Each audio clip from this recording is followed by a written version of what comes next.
Insinyur Johan Budi Sabto Pribowo atau lebih dikenal dengan nama Johan Budi merupakan seorang juru bicara dan juga wartawan berkebangsaan Indonesia. Saat ini Johan Budi menjabat sebagai anggota Komisi 2 DPR RI. Sebelumnya, ia kelahiran Mojokerto 29 Januari 1966 ini menjabat sebagai staf khusus Presiden Joko Widodo.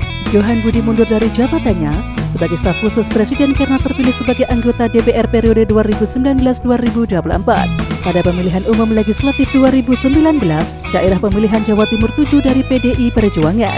Kemudian pada tahun 2015 ia menjadi pelaksana tugas atau PLT pimpinan Komisi Pemberantasan Korupsi atau KPK untuk menggantikan Abraham Samad dan Bambang Wijayanto. Sebelumnya ia pernah menjabat sebagai Deputi Pencegahan KPK, Juru Bicara KPK, dan Direktur Pendidikan dan Pelayanan Masyarakat KPK. Johan Budi bekerja di KPK sejak lembaga KPK dibentuk. Sebelumnya ia adalah seorang wartawan. Johan Budi menempuh pendidikan di SMPN 2 Mojokerto pada tahun 1981 hingga 1984. Lalu ia melanjutkan pendidikannya di SMAN 1 Soko Mojokerto pada tahun 1984 hingga 1987. Terakhir ia melanjutkan pendidikan S1-nya pada Fakultas Teknik Universitas Indonesia 1992. Selain itu Johan juga mengikuti beberapa pelatihan khusus, yakni kursus jurnalistik dan public relation di Universitas Indonesia pada tahun 1988. Kursus Public Relation dan Jurnalistik di Mahkamah Agung tahun 1977, serta kursus Jurnalistik Cetak dan Televisi di Royal Melbourne Institute of Technology NABC New Melbourne, Australia tahun 2022. Sementara itu sebelum menjadi juru bicara kepresidenan, ia sempat menempuh beberapa karir lainnya, yakni sebagai Pusat Penelitian dan juga Pengembangan Teknologi Minyak dan Gas Bumi di Lembaga Minyak dan Gas Bumi pada tahun 1992 hingga 1996.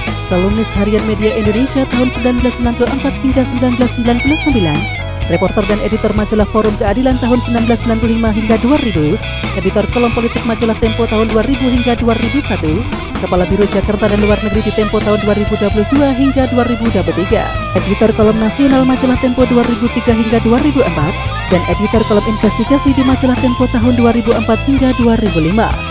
Di samping itu, ia juga sempat menjadi seorang dosen di Fakultas Komunikasi Massa Universitas Indonesia Esa Unggul pada masa itu.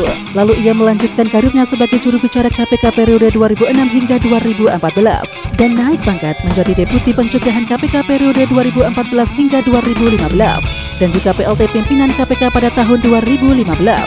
Di samping perjalanan karirnya yang begitu banyak, Johan Budi juga sempat meraih beberapa penghargaan. Di antaranya, praktisi terbaik dalam bidang hubungan masyarakat oleh ASEAN Public Relation Network, The Golden Speaker dari Rakyat Merdeka Group, dan lain sebagainya.